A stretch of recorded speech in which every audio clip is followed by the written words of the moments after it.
दारू की दुकानों पे ताले लगवाइए। उनका ये काम एक थोड़ा सा समझ में आया कि हाँ ये काम एक ठीक है उनका। नहीं जानते, देखा ही नहीं आप? देखा ही नहीं कभी।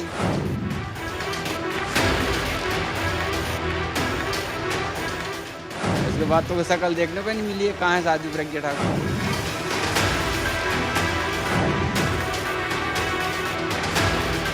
हमें तो कुछ भी पता नहीं है, ना आई ना गई, ना यहाँ कुछ काम हुआ हमारे गांव में। हमने देखा ही नहीं, आज तक देखी ही नहीं सांसद कौन सी है, क्या है। यार यहाँ तक कछु भी काम नहीं किया यार, जैसे ये।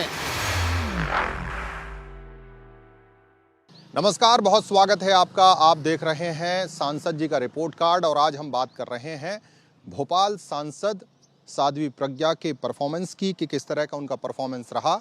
हालांकि पार्टी ने उन्हें इस बार फिर से उम्मीदवार नहीं बनाया है, उनका टिकट बदलकर आलोक शर्मा को दिया गया है। लेकिन भोपाल, सीहोर और आसपास के जो इलाके हैं वहाँ पर लोग क्या सोचते हैं इनके बारे में, उसको लेकर हम बात करेंगे। और सांसद के रिपोर्ट कार्ड में उन्होंने जो काम किया है उससे जनता कितनी संतुष्ट है, इसको लेकर हम बात करेंगे और जानेंगे वहाँ की जनता क्या कहती है।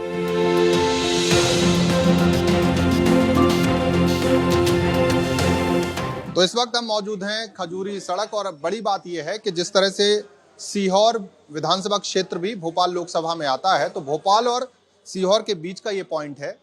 गगन होटल में इस वक्त हम मौजूद हैं, यहाँ पर चाय नाश्ते का वक्त है, लोग चाय नाश्ता कर रहे हैं। उन्हीं से हम जानेंगे क्या सांसद प्रज्ञा ठाकुर को वो जानते हैं। सांसद जी को जानते हैं आप? जी हाँ, जानते हैं ना सर। आपने देखा उनको? हाँ देखा है। अगर उनके काम का जिक्र करें तो किस तरह का काम रहा उनका? देखिए भाई साहब, काम का जिक्र तो ऐसा है उनका कि वो कई दिनों से यहाँ पे आई नहीं है। और यहाँ तक कि मेरे ख्याल से पिछले जो उनका कार्यकाल था 5 साल का, उसमें 1 या 2 बार वो आए होंगे, यहाँ पे आए होंगे। तो बाकी हाँ ये है कि काम उनका चल रहा है, क्योंकि हमारे यहाँ पे जो उन्होंने एक फंदा ग्राम है जहाँ से हमारे सांसद वो जिला पंचायत अध्यक्ष श्री प्रमोद राजपूत जी हैं, वो देख रहे हैं उनका काम। तो बहुत अच्छे से काम चल रहा है उनका। क्या काम किया है सांसद? भाई साहब, सांसद के काम तो यहाँ पे बहुत कम दिखते हैं, ज़्यादातर काम विधायक के हैं, विधायक जी के हैं। वो यहाँ पे एकदम सक्रिय हैं। और सांसद तो ये मान के चलिए कि साल 2 साल में एक राउंड लग जाता है उनका, तो रख जाता है। नहीं तो वैसे इस साल तो हमने देखा भी नहीं है उनको। मतलब ये जो समस्या देखने को मिल रही है साध्वी प्रज्ञा के बारे में कि सक्रियता उनकी कम रही, क्षेत्र में लोगों ने उनको नहीं देखा है। आपने सांसद को देखा? जानते हैं अपनी सांसद? सांसद को जानते लेकिन देखा नहीं है। देखा नहीं है, टीवी पे ही देखा होगा। टीवी पे ही देखा है बस। अगर काम की बात करें, क्योंकि आप युवा भी हो, तो सांसद का कोई ऐसा काम जो अपील करता हो क्या ये काम किया है, अगर इनका टिकट नहीं कटता तो अच्छा हो? नहीं, ऐसा तो कुछ नहीं है। बाकी काम के लेके तो जहाँ तक विधायक के ही काम होते हैं, सभी विधायक के काम? विधायक के काम जानता है। तो देखिए, उनका काम आता है सिर्फ कि दुकानों पे, दारू की दुकानों पे ताले लगवाइए। उनका ये काम एक थोड़ा सा समझ में आया कि हाँ ये काम एक ठीक है उनका। कल भी हमने देखा है वीडियो, वो ताला तोड़ रही है। जैसे स्कूल के साइड में हो, कहीं पे भी जैसे रहवासी इलाके में हो, यहाँ पे कहीं पे अगर उनका कोई काम होता है, जैसे कलारी वलारी उल्टा सीधे कोई काम होते हैं, तो उसके लिए ऑब्जेक्शन वो लेते हैं। चाहे वो इनडायरेक्टली लेते हैं, किसी भी लेते हैं, लेकिन लेते हैं वो ऑब्जेक्शन। संस्कृति पे ज्यादा काम कर रहे हैं, जमीन पे ज़्यादा काम कर रहे हैं, लेकिन वो फोकस पे ज़मीन पे काम इनका इतना ज़्यादा दिखता नहीं। और भी लोग हैं, उनसे बात करेंगे। तो देखिए, सांसद के रिपोर्ट कार्ड की अगर हम बात करें, साध्वी प्रज्ञा को जानते हो आप? आपकी सांसद? नहीं जानते, देखा ही नहीं आप? देखा ही नहीं कभी। और यहाँ पे काम किसने करा है, विकास किसने करा है? विकास हमारे रामेश्वर शर्मा जी ने करवाया है। लोकल विधायक ने कराया है। तो सांसद ने कोई काम नहीं किया जो आप? आके देखा नहीं सांसद ने आज तक यहाँ आके। हमने उनकी शक्ल नहीं देखी, कैसी दिखती है। लेकिन टीवी पे तो बहुत दिखती है। टीवी पे भी नहीं देखा। नाम ही देखा है बस, नाम ही पता है, सुना है, कभी कभी सुनने में आया। नाम ही सुनने में आया है बस, और लगा दिया है बोर्ड। नाम बड़े, दर्शन छोटे हैं उनके। नाम बड़े, दर्शन छोटे। गजब बात। विधायक हो तो हमारे रामेश्वर शर्मा जैसा हो। तो अब तो उनका टिकट कट गया है, आलोक शर्मा को टिकट मिल गया है। क्या होगा, वो विधायक के पद पे रह के अपना पूरा काम करवा रहे हैं। रामेश्वर की बात नहीं कर रहा हूं, मैं कह रहा हूँ साध्वी प्रज्ञा का टिकट कट गया, अब तो वो इस बार लड़ भी नहीं रही। गगन होटल के जो ऑनर है उनसे हम बात करेंगे। अगर सांसद जी के रिपोर्ट कार्ड का जिक्र कर रहे हैं, जो लोग हैं वो ये कह रहे हैं यहाँ दिखी ही नहीं। इन 5 सालों में एक बार भी नहीं आई सांसद, कभी देखा ही नहीं कि क्षेत्र में आके कभी उन्होंने देखा नहीं कि क्षेत्र का क्या हाल है क्या नहीं है, कभी एक बार भी नहीं दिखी है इस क्षेत्र में सांसद। उनके कोई काम है जो लगते हैं कि उन्होंने, जैसे कुछ लोग कह रहे हैं कि वो शराबबंदी चाहती हैं, स्कूल में चली जाती हैं, कुछ दिखा है यहाँ पे इस इलाके में? जब दिखी नहीं तो काम कहाँ से दिखेगा उनका? तो क्षेत्र में आएंगी तभी तो उनका काम दिखेगा, क्षेत्र में नहीं आएंगे तो कहाँ से काम दिखेगा उनका? कोई काम नहीं किया उन्होंने। अगर वो चुनाव लड़ती है इस बार तो क्या हालात हो? हारेंगे इस बार। उनका तो टिकट कट गया। अब वो तो हार नहीं, इस बार अगर लड़ेंगे तो हारेंगे चुनाव, यहाँ से कोई वोट नहीं देगा उनको।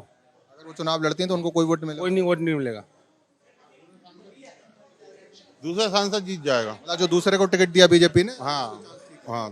साध्वी प्रज्ञा से लोग नाराज हैं क्या? तो अब वो आती नहीं है, काम तो करे, कुछ काम करे जब तो लोगों की समझ में आए क्या काम करती है अच्छी महिला अपनी। आपको क्या लगता है कि सांसद को क्या ऐसे काम थे जो कर सकते थे जिससे एक छाप बन सकती थी? आपके इलाके की बात करें। सांसद यहाँ कॉलेज बनाए, अच्छे स्कूल शिक्षा बनाए, पानी की व्यवस्था थोड़ी अच्छी और करे।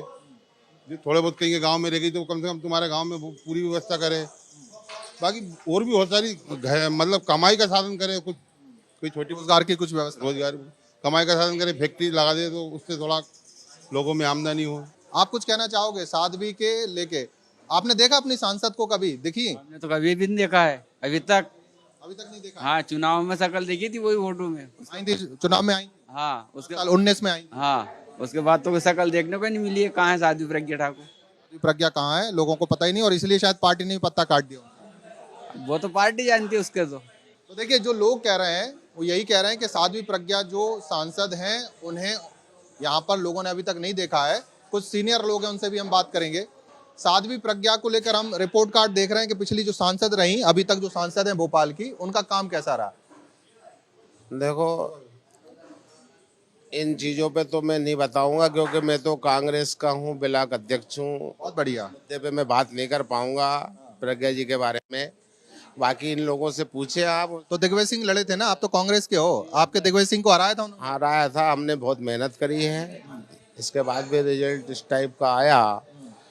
अब वो चीज़ें, अब जो बड़ी रोचक बात आप कर रहे हो, आप कांग्रेस के पदाधिकारी हो, उसके बाद भी सांसद का विरोध नहीं करे। आम जनता ये करेगी सांसद दिखी नहीं, काम नहीं किया। हमें उनके विरोध और विरोध से कोई लेना देना नहीं भाई। हम हमारी पार्टी के लिए, हम उनका विरोध क्यों करेंगे, किस लिए करेंगे? ना तो क्षेत्र में कभी हमने उनको देखी, ना हमने उनके लिए कोई नाम लिया, ना उनके लिए कोई हमने मदद की कि इनको वोट दो, सपोर्ट करी, तो हम उनका काय को नाम लें? अब बीजेपी ने साध्वी प्रज्ञा का टिकट तो काट दिया, आलोक शर्मा जी यहाँ से लड़ रहे हैं, कांग्रेस के प्रत्याशी का इंतजार हो रहा है, और जिस तरह से लोग कहते हैं कि ये बीजेपी का गढ़ है, आपको लगता है? दिग्विजय सिंह ने तो चुनौती दी थी, 5 लाख वोट तक खींच ले गए थे, 8 लाख मिले थे साध्वी को, 8 लाख से ज्यादा।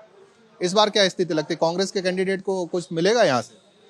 हम तो कांग्रेस के कैंडिडेट की जीतने की कामना करते हैं और प्रयास भी करेंगे कि जिताएंगे, और लग भी ऐसा रहा है कि इस बार कांग्रेस का कैंडिडेट जीतेगा। भोपाल से? भोपाल लोकसभा में जीतेंगे। बहुत कॉन्फिडेंस है आपको? बहुत कॉन्फिडेंस का, हमें पूरा विश्वास भी, भरोसा भी, और जनता पे भी विश्वास है, क्योंकि जनता बार बार वादा खिलाफियों में आएगी नहीं। अब जनता समझ चुकी है। राम मंदिर बन गया, मोदी जी का जलवा है, क्या कहो? ये तो सारी चीजें जायज हैं, मंदिर बनना, मोदी जी का जलवा, चीजों से हमें कोई नहीं, हम अपनी पार्टी से लेके चलते हैं। बाकी सारे मुद्दों को हम आप ये कह रहे हैं कि सांसद ने जो किया नहीं किया उससे कोई मतलब नहीं, आप पार्टी लाइन पे बने हुए। तो कांग्रेस के कट्टर कार्यकर्ता हैं, हालांकि ये लगातार, ये सीट का अगर हम जिक्र करें, भोपाल लोकसभा सीट, तो लगातार बीजेपी का गढ़ रहा है, लेकिन कुछ कांग्रेसी जो कार्यकर्ता हैं वो भी दम भर रहे हैं, कह रहे हैं कि दम हम दिखाते नजर आएंगे। और भी कुछ लोग हैं, उनसे भी हम बात करने की कोशिश करेंगे। और चाय नाश्ते की दुकान, और यहाँ पर सांसद का रिपोर्ट कार्ड। सांसद को ले, आप यहीं के हैं, लोकल कहाँ के हैं? इंदौर के हैं। आप कहाँ से हैं? देखिए, कुछ ये क्योंकि हाईवे है इंदौर और भोपाल का, तो इस हाईवे पर इंदौर से, उज्जैन से लोग आते जाते रहते हैं। और सांसद का जिक्र करें, आप कहाँ से हैं? यहीं से हैं। तो सांसद साध्वी प्रज्ञा ठाकुर को आपने देखा क्या आज तक? नहीं देखा। क्षेत्र में नहीं देखा? कोई काम किया जिसको लेके लगे कि यार बहुत अच्छा काम किया? बस अभी बस स्टैंड बनवाए ने, जो छोटे छोटे हैं, बस रेलवे स्टॉप है, बस और कुछ नहीं। एक सांसद के तौर पे पिछले 5 साल कैसे रहे उनके? कुछ भी नहीं रहा, दिल्ली आती रही और बीमार भी रहती है, वो तो कहाँ काम करती है। एडमिट ज्यादा? हाँ, एडमिट ज्यादा रहती है वो। अब पार्टी ने उनका टिकट काट दिया, नया कैंडिडेट दे दिया आलोक शर्मा, तो पार्टी ने सही किया उनका टिकट? आलोक शर्मा जी बहुत काम करेंगे, महापौर रहते वो बहुत काम करा उन्होंने, बहुत ही काम करा, बहुत अच्छा टिकट दिया। अच्छा, साध्वी जी का टिकट क्यों काटा होगा? पार्टी ने क्या सोचा होगा? उनके बोलचाल भी सही नहीं है सर, मतलब विवादित बयान के चक्कर में भी उनका एक तरह से पत्ता कट गया। और दूसरा जो माहौल है ना, जो मतलब इलाके में भ्रमण नहीं करना, समस्या नहीं जानना, उनके पीछे भी हो सकता है। इलाके में काम नहीं करना, विवादित बयान देना, क्योंकि सबसे सेफ सीट मानी जाती है भोपाल बीजेपी की। अगर वहां से टिकट कट गया तो आलोक शर्मा की तो एक तरह से लॉटरी लगती है। वो तो बहुत काम करेंगे सर, पहले काम करा जब उनको दिया टिकट, रहते हुए।